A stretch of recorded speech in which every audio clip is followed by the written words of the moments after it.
Welcome to the Flip Castle podcast. Ever heard that saying, never let a good crisis go to waste?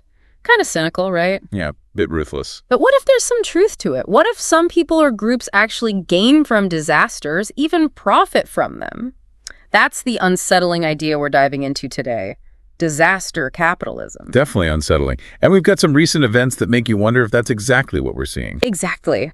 We're using the Maui wildfires and Hurricane Helene as case studies, looking at how this concept is playing out, if at all. So let's get into it. The Maui wildfires were absolutely devastating. Images are still burned into my mind. Absolutely. It's just heartbreaking. And amidst all that tragedy, some pretty wild theories started popping up online. Yeah, I saw those. People claiming the government intentionally allowed the fires to happen, maybe even caused them. To, what, grab land? Yeah. The theory is that powerful developers, maybe even the government itself, let these fires burn to get their hands on prime real estate. I could see why people jump to these conclusions, though, right? Yeah. I mean, it sounds like a movie plot, sure, but you've already got this underlying sense of distrust. Yeah. Especially when it comes to disaster response. And then you look at Maui, they had these pre-disaster development plans in place. So the idea that someone might benefit from, a reshuffling of land ownership after something like this. It's not a huge leap. Right. So even if these theories are unfounded, they tap into this existing anxiety about power, who has it, and how resources are allocated. Exactly. And one resource that becomes a huge factor after a disaster, one that's been brought up a lot in our sources, is water rights. Okay. Yeah, that makes sense. Yeah. After the fires.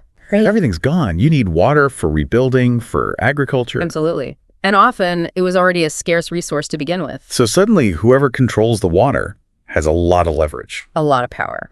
And they can leverage that power in a lot of ways. Some, maybe not so ethical, especially in a time of crisis. So it's not just about the land itself, it's about controlling essential resources during the recovery. Exactly.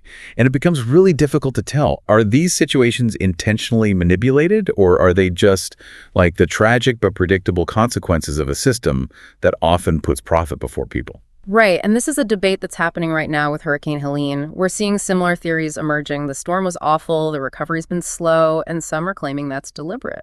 That the government's dragging its feet to create opportunities for, again, these land grabs. And to be fair, there is historical precedent for this kind of thing. Governments exploiting disasters for their own gain. Happens all the time. It's a sad reality. Yeah, look at Hurricane Katrina. The whole thing with those rebuilding contracts was a mess. Exactly. And unfortunately, our sources point out that when you have a slow recovery, when you have communities, especially vulnerable ones, that are disproportionately impacted, it just adds fuel to the fire. Creates a breeding ground for distrust and suspicion. Which brings us right back to that question. Is disaster capitalism a real calculated strategy? Or is it more about unfortunate coincidences, amplified by our anxieties, which are completely understandable given the circumstances? It's a tough one. I don't have all the answers. But here's what I think is important. Stay vigilant. Question the narratives you're being given, especially after a disaster. Look into how things are being handled, who's profiting, who's being left behind.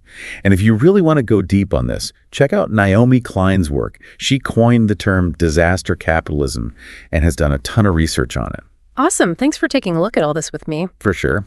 And to everyone listening, we want to hear from you. What do you think about all of this? Head to our socials and let's discuss.